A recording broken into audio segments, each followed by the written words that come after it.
I'm here to tell you about some more books. You may have seen these books posted on our Facebook page for Transgender Awareness Week, but I wanted to tell you a little bit about them too because I love them so much. The first one is Who Are You? The Kid's Guide to Gender Identity. This brightly illustrated children's book provides a straightforward introduction to gender for everyone, ages 4 and up. It presents clear and direct language for understanding and talking about how we experience our gender, our bodies, our expression, and our identities. And it has a little wheel in the back that's really cool that you can kind of spin and explore different gender expressions. The next book is It Feels Good to Be Yourself. This is a picture book that introduces the concept of gender identity to very young readers, and I love this one too. It's so accessible for kids, but it also, I think, is helpful for adults to learn about gender expression and gender identity. And it has some information in the back for parents and caregivers, more resources and explanation of terms. So that's really cool. It feels good to be yourself. Another book that is really fun is I Am Jazz. This is the story of the real life experience of Jazz Jennings, who's become a spokesperson for trans kids everywhere. If you've seen her on TV, then you might really enjoy this story, or even if you haven't seen her on TV. It's really beautifully illustrated, and I only have this paper right now, but we do have this book. Another favorite of staff here is When Aiden Became a Brother. The art in this is so nice. It's just so colorful. This is the story of a little trans boy named Aiden who is about to become a big brother, and he's kind of worried. Is he going to be a good big brother? What does he need to do to be a big brother? And what about the baby? What if the baby comes out and everybody thinks it's a boy or a girl, but it's actually not? Because that happened to Aiden. When he was very young, everyone thought he was a girl, and he had to teach them that he was actually a boy. So it's a very sweet story about gender identity, gender expression, being a big brother, family, inclusivity. That's a good one. Julian is a mermaid. The art in this is so beautiful. And I love the first line. It's so pretty. This is a boy named Julian, and this is his abuela, and those are some mermaids. Of course, Julian loves mermaids. And this is a really lovely story about how Julian transforms himself into a mermaid. It doesn't have a lot of words. It's beautifully illustrated, and the pictures tell most of the story. And if you love mermaids, it's a good one.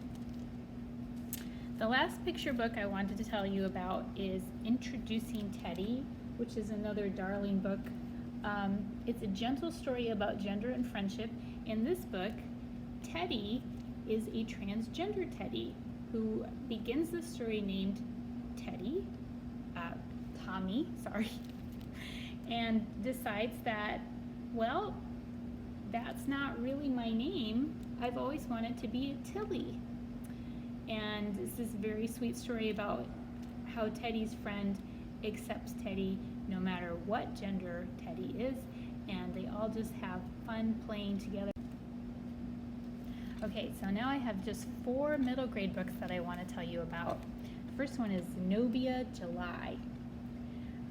This is a heartfelt story about a trans girl solving a cyber mystery and learning to be herself. Besides having the most awesome name in the world, Zenobia, I really love this book because it gave me such a clear window into gender dysphoria, which is when you identify as a gender but you have a hard time feeling that way because you look in the mirror and you don't see pretty girl, or you think people don't see you that way.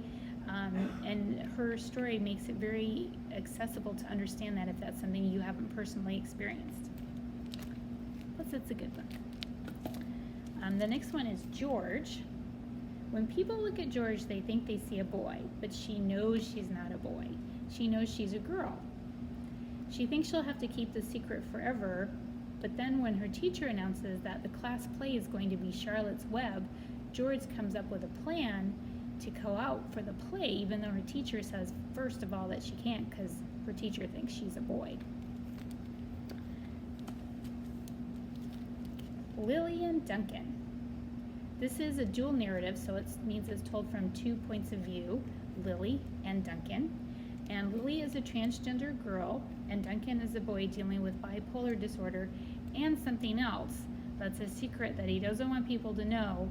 And he really wants to be Lily's friend, but he's worried if she knows the secret, will she still be his friend? This book is so charming and funny, but also, oh my gosh, you'll probably cry. It's just like one of those tear-jerking books, so good.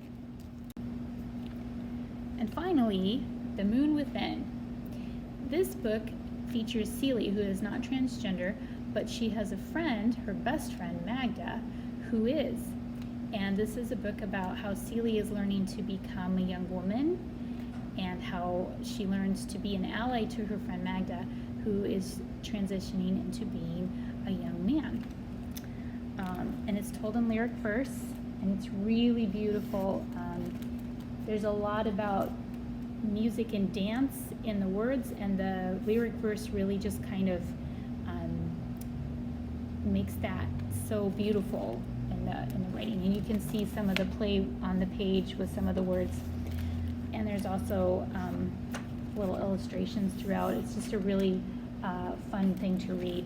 So those are some books that we have here at the library, and I hope you come in and check them out because they're all amazing. And the wonderful thing about these books is that they are about accepting yourself no matter who you are, and that's a message that we all can use. So I'll see you next time. Bye-bye.